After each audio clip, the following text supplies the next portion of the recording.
आगे भैया, आगे भैया, आगे भैया।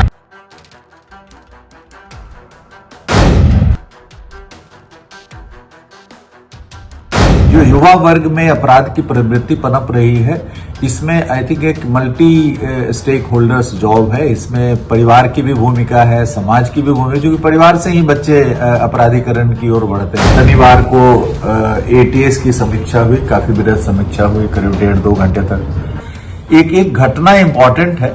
2025 में अगर मई महीने की अगर बात कर ली जाए तो मई महीना पूरी तरीके से खूनी मई महीना भी कह सकते हैं, क्योंकि गोलियों की बौछार से और खूनी खेल पूरी तरीके से अपराधियों के द्वारा खेला जा रहा है।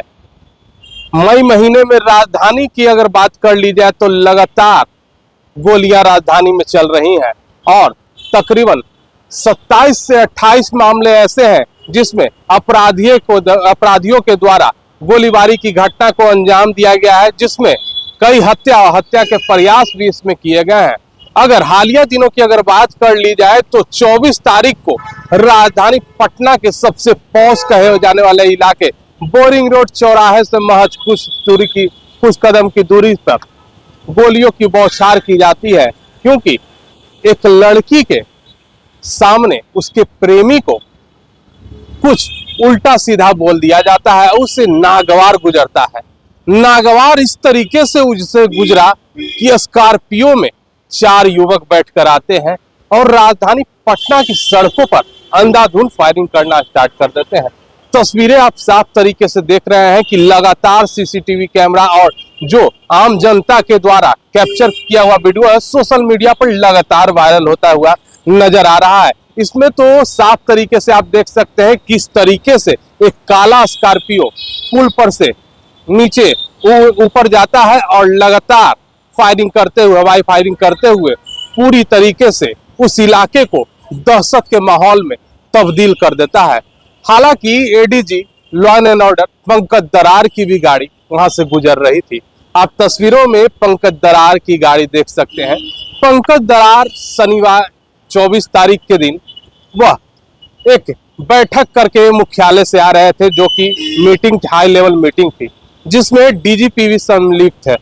डीजीपी के साथ मीटिंग हो रहा था कि बिहार में किस तरीके से अपराध को कम किया जाए और आने वाले, यानी कि कल की अगर बात कर ली जाए, कल परसों की बात कर ली जाए तो 29 तारीख को प्रधानमंत्री नरेंद्र मोदी भी पटना आने वाले हैं, जिसको लेकर के हाई लेवल मीटिंग लगातार किया जा रहा है। अफसरों को हिदायतें भी दी जा रही हैं कि कहां कहां पे सुरक्षा बढ़ाया जाए, जिसको लेकर के पंकज दरार मीटिंग से छूट करके आ रहे थे और उसी दौरान पहलवान मार्केट के सामने एक स्कॉर्पियो में 4 युवक बैठे हुए रहते हैं और लगातार हवाई फायरिंग करते हुए वहां से फरार हो जाते हैं। हालांकि पंकज दरार ने अपने बॉडीगार्ड के आदेश देते हैं और उनके बॉडीगार्ड के द्वारा गोली भी उस स्कॉर्पियो पर चलाई जाती है और पंकज दरार की गाड़ी से पीछा भी किया जाता है। तकरीबन 1 किलोमीटर पंकज दरार उस अपराधियों की गाड़ी का पीछा करते हैं, लेकिन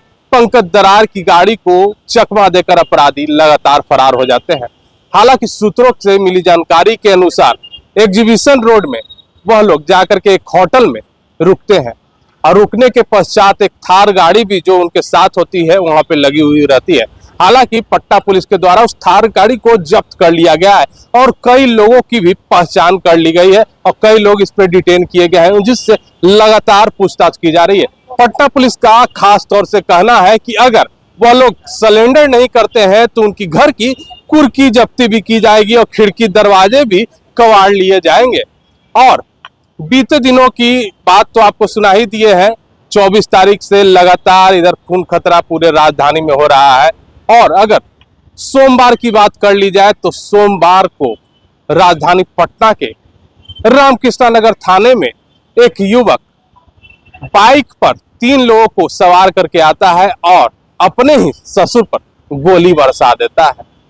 गोली बरसाने के पश्चात आनन फानन में पुलिस वहां पहुंचती है, एफएसएल की टीम भी पहुंचती है, तो पता चलता है कि कुछ दिन पहले से ही जो युवक था जेल से छूट करके आया था और छूट कर आने के पश्चात अपने दोस्तों के साथ आता है और उस वृद्ध को गोलियों से भून डालता है, जिसमें उसकी इलाज के दौरान मृत्यु हो जाती है।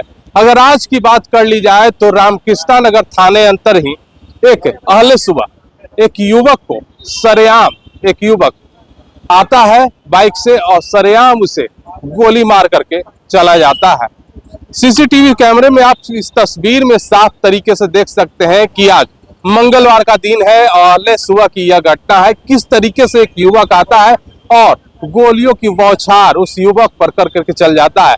हालांकि इस युवक की भी इलाज के दौरान मृत्यु हो जाती है और लगातार पटना में जो पुलिस के दावे हैं वह फेल होते हुए नजर आ रहे हैं।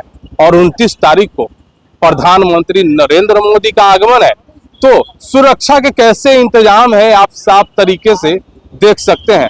हालांकि सुरक्षा दृष्टिकोण से लगा पूरे पटना को घेराबंदी में तब्दील कर दिया जाएगा और प्रधानमंत्री नरेंद्र मोदी रोड शो भी करेंगे। अब देखना यह होगा कि कितनी सुरक्षा उस दिन बढ़ाई जाती है। हालांकि डीजीपी बिहार विनय कुमार का भी एक बयान आता है और उसमें विनय कुमार साफ तरीके से बता रहे हैं कि सभी अपराधियों की पहचान कर ली गई है और जल्द से जल्द वह पुलिस के चुंगल में होंगे और जेल के सलाखों के पीछे होंगे। डीजीपी विनय कुमार क्या बयान दे रहे हैं, जरा पहले सुने। जो युवा वर्ग में अपराध की प्रवृत्ति पनप रही है, इसमें आई थिंक एक मल्टी स्टेक होल्डर्स जॉब है। इसमें परिवार की भी भूमिका है, समाज की भी भूमिका, क्योंकि परिवार से ही बच्चे अपराधीकरण की ओर बढ़ते हैं। ली गई है और उस पर कार्रवाइयां तेजी से चल रही, पूरी टीम लगी हुई है। शीघ्र ही वो सभी पकड़े जाएंगे और कई लोग डिटेन हुए हैं, पूछताछ हुए हैं, उनका पहचान हुआ है। क्योंकि समीक्षाएं लगातार होती रहती हैं। शनिवार को एटीएस की समीक्षा हुई, काफी बृहद समीक्षा हुई, करीब 1.5-2 घंटे तक। एक घटना इंपॉर्टेंट है और उसमें जो भी कार्रवाइयां हो रही है काफी क्लोजली मॉनिटर हो रही है। जैसे बक्सर में ही घटना हुई है, उसमें आर्थिक अपराध इकाई की पूरी टीम को भेजा गया है आर्थिक दृष्टिकोण से वहां पे करने के लिए। जो अवैध भूमि पर कब्जा वहां पे बताया जाता है, सरकारी भूमि पर डिस्ट्रिक्ट मजिस्ट्रेट पूरे रेवेन्यू ऑफिशियल्स की टीम गठित करके उन्होंने अवैध जो वहां जमीन पर कब्जा है उसको मुक्त कराने के लिए कार्रवाइयां हो रही। तो जाहिर सी बात है कि डीजीपी ने साफ तरीके से कहा कि लगातार हम बैठकें भी कर रहे हैं और क्राइम मीटिंग भी कर रहे हैं, जिसमें को लेकर के कि राजधानी सहित पूरे बिहार में किस तरीके से क्राइम को कंट्रोल किया जा सके। लेकिन यह मई महीना पूरी तरीके से खूनी खेल अपराधियों के द्वारा खेला गया है। अब देखना यह होगा कि राजधानी पटना में कब तक शांति बनी हुई रहती है। पटना से NBC 24 के लिए अजय शर्मा की रिपोर्ट।